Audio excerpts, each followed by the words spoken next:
You are watching Market Watch, the brief overview of the key events from the world of finance. Traders are cautious and in a state of uncertainty.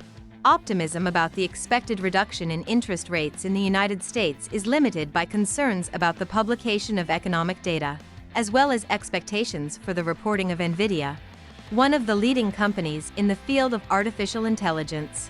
The development of the situation in the Middle East adds additional tension. The dollar remains stable, being close to a 13-month low. Against this background, oil prices continued to rise and are already near the level of $78. This week, investors are awaiting key economic data, including EU inflation figures, which will be released on Friday. These data may become an indicator of the future policy of the European Central Bank, whose meeting is scheduled for September 12. Most traders predict a 25 basis point rate cut. In addition, Nvidia's financial statements, which will be published on Wednesday, may set the tone for possible growth in shares of companies in the field of artificial intelligence and increased interest in risky assets.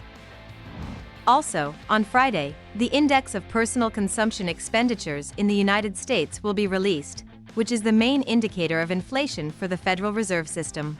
These data will be closely studied, especially after Fed Chairman Jerome Powell actually confirmed plans for a rate cut in September. The main question now is how strong the decline will be, by 25 or 50 basis points. Traders are already considering the possibility of cutting rates by 100 basis points before the end of the year at the remaining 3 Fed meetings. The final policy direction will depend on the incoming data.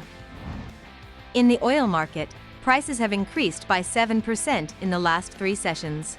Fundamental factors contributing to the growth were concerns about supply disruptions caused by fears of an expansion of the conflict in the Middle East and a possible shutdown of oil fields in Libya. Technically, the price has almost reached the target described yesterday around the $78 mark.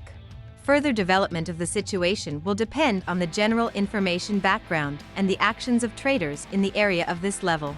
That's all I have. Follow the news carefully and be prepared for all the surprises of the market.